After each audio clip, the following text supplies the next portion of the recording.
Friends, welcome to chemistry gems. तो आज जो टॉपिक हम डिस्कस करने वाले हैं that is Schrodinger wave equation for hydrogen atom.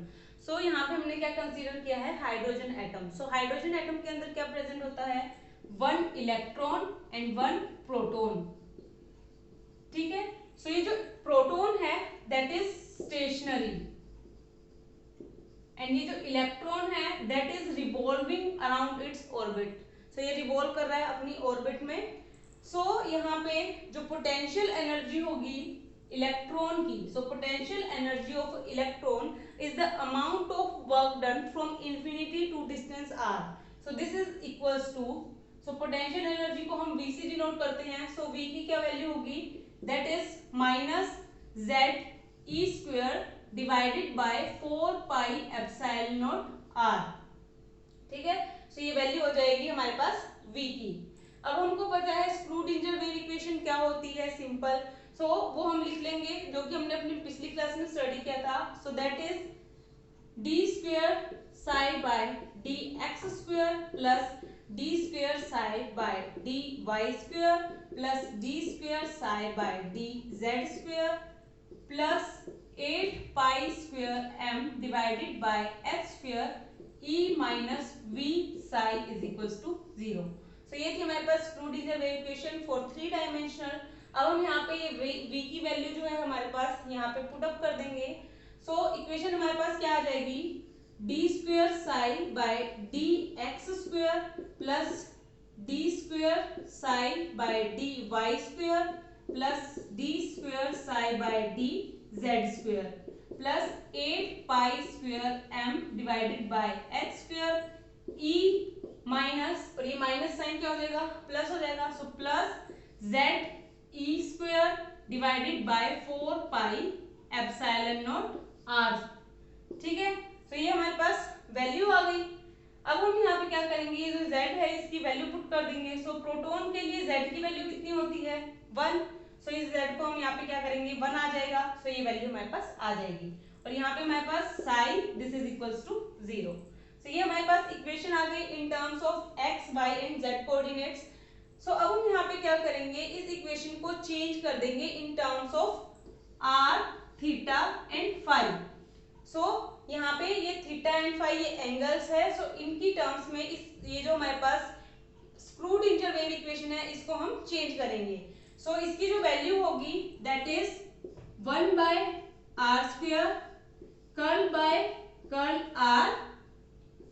Are square curl psi by curl R plus 1 by sine theta curl by curl theta sine theta curl psi by curl theta plus 1 by sine square theta curl square psi by curl phi square plus आगे जो ये जो equation है this in term of R, theta and phi. So equation ये हो गई हमारी यहाँ तक की। बाकी ये जो इक्वेशन है ये हमारे पास सेम एज इट इज रहेगी।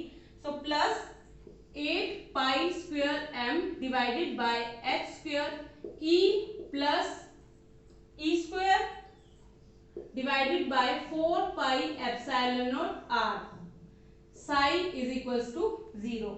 सो ये जो इक्वेशन आई है this is in terms of r, theta and phi. So अब ये जो इक्वेशन आई है सो ये 3 वेरिएबल्स में हमारे पास प्रेजेंट है in terms of r, theta, phi. So यहाँ पे अगर हम r, थीटा एंड फाई का प्रोडक्ट कर दे, सो यहाँ पे हम वेव फंक्शन को जो है सिंपल फॉर्म में लिख सकते हैं। Like this is a complex form. So इसको हम सिंपल फॉर्म में लिखने के लिए क्या करेंगे, psi this is a function of R R. So this is R R, theta theta theta into phi and phi. ठीक है, सो इस तरीके से हम लिख लेंगे। अभी हमारे पास आ गई है सेकेंड इक्वेशन, ये हमारे पास थी फर्स्ट इक्वेशन। सो ये जो सेकेंड इक्वेशन आई है सो इसका हम क्या कर सकते हैं, यहाँ पे हम बोलेंगे ये जो आर आर है, R R is a function of R only.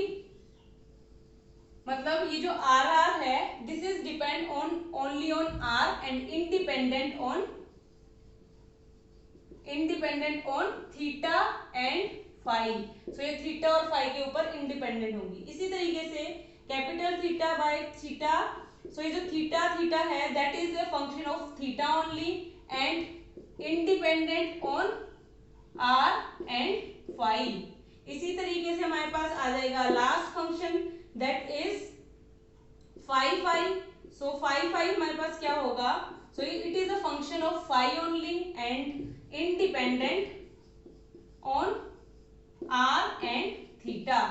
ठीक है, सो इस तरीके से हमने निकाल लिया। अब हम यहाँ पे क्या करेंगे, ये जो सेकेंड इक्वेशन है इसका डेरिवेटिव करेंगे।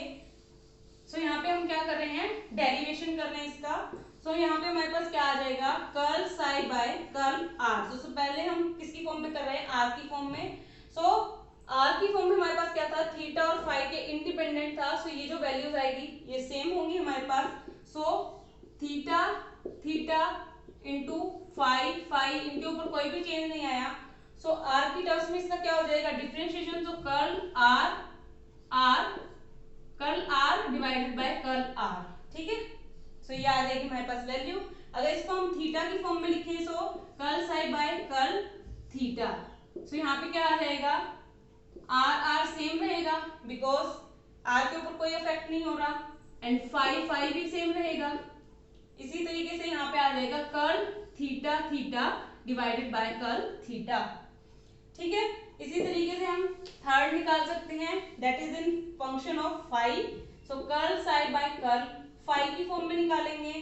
सो यहाँ पे आर आर सेम रहेगा, थीटा थीटा भी सेम रहेगा, और जब हम फाई की फॉर्म में कर रहे हैं सो फाई का differentiation curl phi by curl phi. So इस तरीके से आ जाएगा। और ये हम यहाँ पे आर हटा भी सकते हैं क्योंकि हमने यहाँ पे कैपिटल आर और थीटा लिया है। सो इस तरीके से भी हम लिख सकते हैं। सो ये हमारे पास इक्वेशंस आ गई।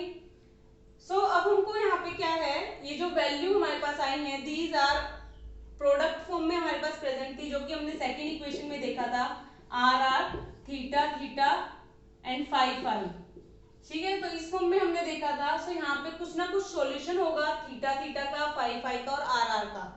ठीक है, सो अब ये जो फंक्शन है इनको हम इंडिपेंडेंट देख लेते हैं, क्योंकि जब हम इसको प्रोडक्ट फॉर्म में देखते हैं तो ये बहुत ही ज्यादा कॉम्प्लेक्स हो जाता है। इसीलिए हम इनका जो सॉल्यूशन है वो सिंपल फॉर्म में देखते हैं। सो इनका सॉल्यूशन क्या होगा, तो सबसे पहले हम जो सॉल्यूशन है देख रहे हैं फाई फाई का। सो यहाँ पे हम लिख लेते हैं solution of phi phi.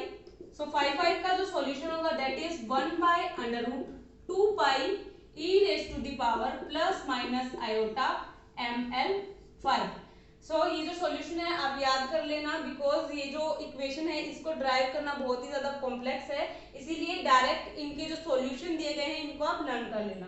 So ये हो जाएगी फाई फाई का solution.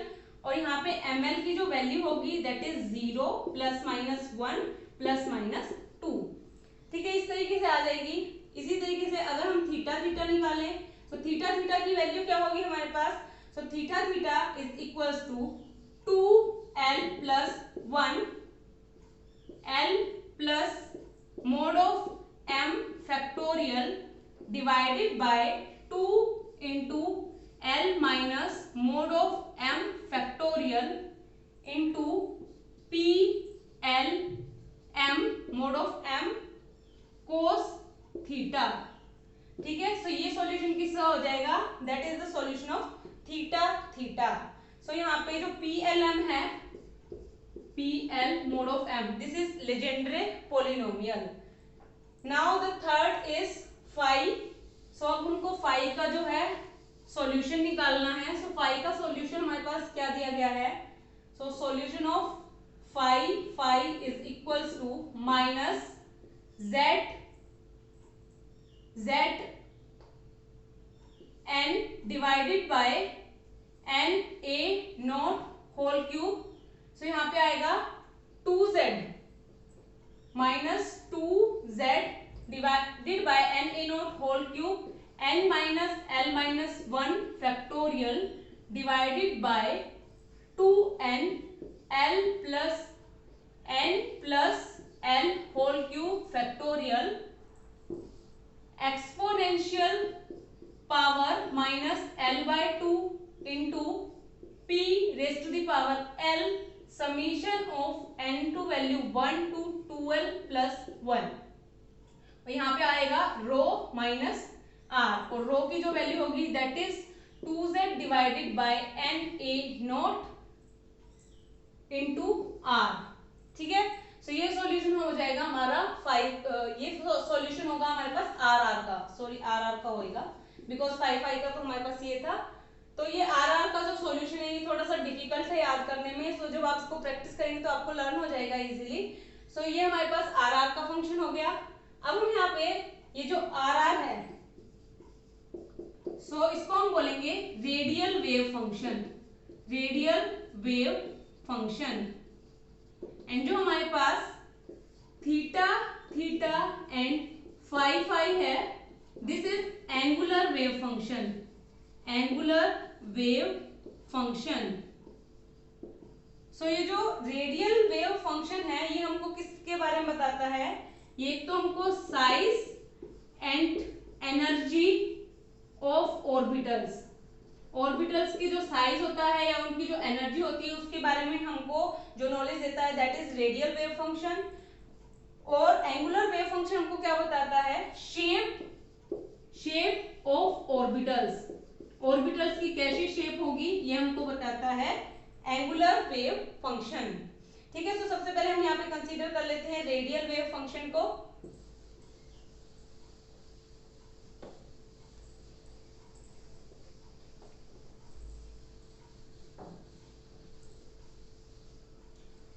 So this is radial wave function. So radial wave function के अंदर हमारे पास आर की वैल्यू ये होगी, ये हमने राइट डाउन कर ली है।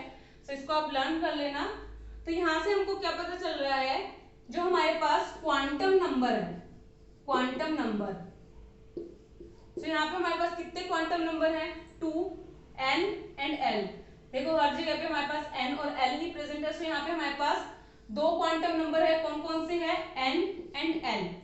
सो यहाँ पे जो n की जो वैल्यू होगी दैट इज इंटीग्रल मल्टीपल, मतलब सिंपली वैल्यू होगी 1 2 3 अप टू सो ऑन। सो इनको हम बोल सकते हैं ये प्रिंसिपल क्वांटम नंबर भी हैं, प्रिंसिपल क्वांटम नंबर। ठीक है, सो द नेक्स्ट l क्या है हमारे पास, सो l जो हमारे पास क्वांटम नंबर है that varies from n-1 to 0। तो इसकी जो वैल्यू होगी दैट इज n-1 टू 0। ठीक है, अब हम यहाँ पे वैल्यूज देख लेते हैं। तो यहाँ पे हम सबसे पहले लिखते हैं n, यहाँ पे हमारे पास प्रेजेंट है l। सो n की वैल्यू अगर हमारे पास यहाँ पे 1 है, ठीक है, सो 1 माइनस 1, l की वैल्यू क्या हो जाएगी 0। n की वैल्यू हमारे पास क्या है 2, सो 2 माइनस 1, l की वैल्यू हो जाएगी 1। इसी तरीके से 3 माइनस 1 2, 4 माइनस 1 3। सो इस तरीके से l की वैल्यूज आ जाएंगी और ये हमारे पास n की वैल्यूज हैं। सो इस तरीके से जब l की वैल्यू हमारे पास 0 होती है सो ये होता है s, 1 होगी p, 2 होगी तो d, 3 होगी तो f। सो इस तरीके से ऑर्बिटल्स हमको मिलेंगे।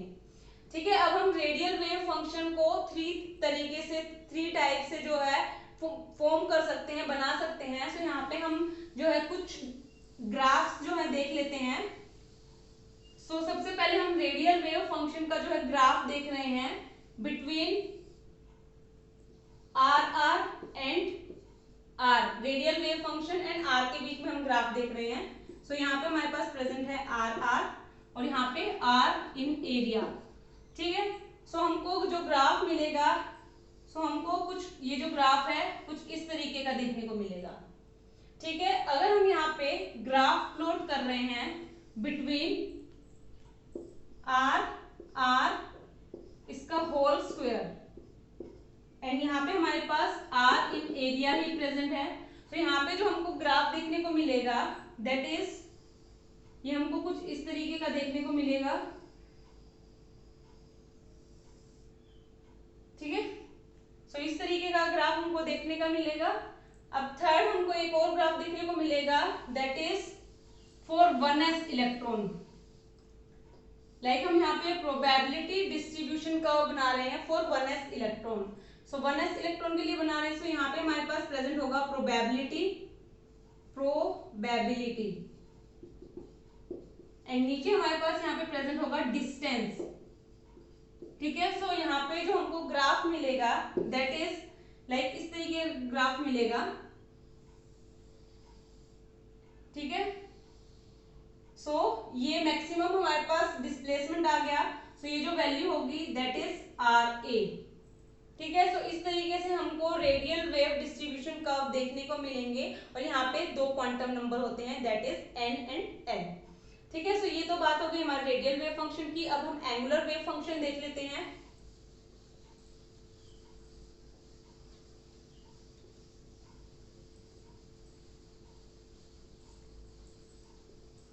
सो हमारे पास एंगुलर वेव फंक्शन कौन कौन से थे? Theta, theta and phi, phi. So ये दो हमारे पास एंगुलर वेव फंक्शन थे। सो फाई फाई की वैल्यू क्या आती है? That is 1/√2 pi e raise to the power plus minus iota M L phi. ठीक है, और यहाँ पे हमारे पास थीटा, थीटा की वैल्यू क्या थी? 2l plus 1 L plus mod of m factorial divided by 2l plus l minus mod of m factorial p l mode of m cos theta. ठीक है, सो ये वाली हमारे पास वैल्यू थी यहाँ पे। सो ये हमारे पास क्या है? Angular wave function. सो यहाँ पे जो एंगुलर वेव फंक्शन है यहाँ पे हमारे पास कौन कौन से क्वांटम नंबर है? That is L and M। सो ये डिपेंड करते हैं L एंड M के ऊपर। सो यहाँ पे जो M की वैल्यू होगी M is equals to plus minus L। ठीक है, सो M की जो है लार्ज वैल्यू होगी प्लस माइनस L, कुछ भी हो सकती है। So M is equals to 0 plus minus 1 plus minus 2 up to plus minus L, इस तरीके से होगी। और यहाँ पे जो थीटा है, जो हमारे पास थीटा है इसको हम लिखते हैं लाइक ये जो थीटा, थीटा इसकी फॉर्म में था। सो इसको हम जनरली लिखते हैं थीटा एल एम इसकी फॉर्म में। और जो हमारे पास फाई, फाई प्रेजेंट है इसको हम लिखते हैं फाई एम, इस तरीके से हम लिखते हैं। तो यहाँ पे जब प्रोडक्ट हो जाता है दो किसी वेव फंक्शन का, सो इसको हम बोलते हैं एंगुलर वेव फंक्शन। सो यहाँ पे इन दोनों का हम प्रोडक्ट करेंगे। So theta, theta into phi, phi. So this is equals to theta L M into phi M. ठीक है, सो ये हो जाएगा हमारे पास angular wave function, angular wave function. So angular wave function is the product of two wave function. So यहाँ पे जो अब angular wave function present है इसकी बहुत सारी different values है। लाइक यहाँ पे अगर L की वैल्यू 0 है, M की वैल्यू 0 है, M की वैल्यू यहाँ पे 0 है। सो डिफरेंट डिफरेंट वैल्यूज दी गई हैं। सो यहाँ पे सबसे पहले मैं एक टेबल बना लेती हूँ जिससे कि हम ये जो वैल्यूज है वो याद करेंगे। ठीक है, सो ये हो गई हमारी टेबल जिसके अंदर हमने एंगुलर वेव फंक्शन की जो है वैल्यूज राइट डाउन कर ली है। सो अगर यहाँ पे L की वैल्यू 0 है और M की वैल्यू अगर 0 है, सो जो थीटा की वैल्यू होगी दैट इज 1/√2। इसी तरीके से अगर L की वैल्यू 1 है और M की वैल्यू 0 है, सो थीटा की जो वैल्यू होगी √2√3/2 कोस थीटा। इस तरीके से फाई की अगर वैल्यू 0 है, सो दिस इज 1/√2 पाई। सो इसी तरीके से ये सारी वैल्यूज हैं, इनको आप याद कर लेना और नोट डाउन कर लीजिए अपनी नोटबुक में। सो अब हम यहाँ पे एंगुलर वेव फंक्शन की बात करते हैं। सो एंगुलर वेव फंक्शन हमको किसके बारे में बताते हैं? Shape of orbital. सो सबसे पहले हम एस ऑर्बिटल की बात करते हैं। सो एस ऑर्बिटल्स को हम देख लेते हैं। सो एस ऑर्बिटल्स के लिए एल की वैल्यू क्या होती है? अभी हमने देखा था एल की वैल्यू 0 होती है। ठीक है, और यहाँ पे एम की वैल्यू क्या होगी? एम की वैल्यू भी 0। ठीक है, सो अब हम यहाँ पे एंगुलर वेव फंक्शन निकाल लेते हैं। किस तरीके से निकालते हैं? Theta L M phi M.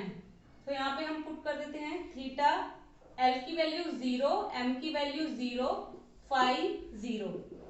सो थीटा, थीटा 0 0 हमारे पास 1/√2 इंटू फाई 0 हमारे पास कितना है? 1/√2 पाई।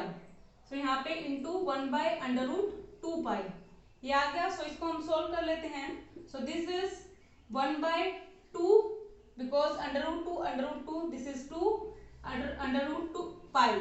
ठीक है, सो ये आ जाएगी इसकी वैल्यू। सो इससे हम क्या बता सकते हैं, लाइक ये जो थीटा है यहाँ पे हमारे पास सारे एंगल क्या हैं, जीरो है, मतलब ये इंडिपेंडेंट है किसी भी एंगल की।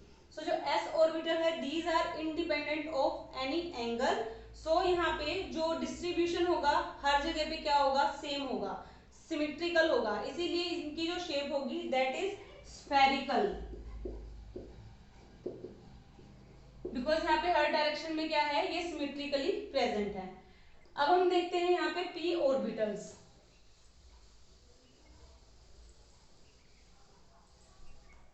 सो पी ऑर्बिटल्स, सो पी ऑर्बिटल्स के लिए यहाँ पे एल की वैल्यू हमारे पास क्या होती है 1 और एम की वैल्यू क्या होती है प्लस माइनस एल। इसका मतलब है माइनस एल 0 प्लस एल, यहां तक की हमारे पास वैल्यूज होंगी। सो एल की वैल्यू हमारे पास 1 है, सो -1 0 प्लस 1, सो ये तीन वैल्यूज हमारे पास आ जाएंगी एम की, ठीक है। सो अब यहाँ पे जीरो के अलावा बाकी जो दो वैल्यू हैं एम की वो इमेजिनरी है, जो कि विजुअलाइज नहीं होंगी, इसीलिए हम यहाँ पे जीरो वैल्यू जो है इसको कंसीडर करेंगे। So theta L M phi M, so यहाँ पे हम वैल्यू पुटअप करा देते हैं। सो थीटा एल की वैल्यू 1 है, एम की वैल्यू 0, फाई की वैल्यू 0। सो अब हम यहाँ पे ये जो वैल्यूज है यहाँ से देख लेते हैं। सो थीटा 1 0 हमारे पास क्या है under root 3/2 cos theta, so root 3/2 cos theta, और फाई 0 दैट इज 1/√2 पाई, ठीक है। सो इसको सॉल्व कर लेते हैं हम, यहाँ पे क्या आएगा √3/4 पाई इन कोस थीटा। सो ये हमारे पास वैल्यू आ गई। अब हम यहाँ पे क्या बोल रहे हैं, बाकी जो दो वैल्यू थी वो इमेजिनरी है इसलिए विजुअलाइज नहीं होगी। अब हम ये बोल रहे हैं लाइक जब हम शेप निकाल रहे हैं पी ऑर्बिटल्स की, हमने माना कि ये जो हमारे पास फंक्शन आया है this is angular wave function. So ये जो एंगुलर वेव फंक्शन है अगर हम ये ले रहे हैं किसके अंदर, अगर हम ये ले रहे हैं z डायरेक्शन के अंदर, so this is in z directions. So अगर हम इसको ले रहे हैं z डायरेक्शन में, सो यहाँ पे जो वैल्यू होगी z की this is r cos theta.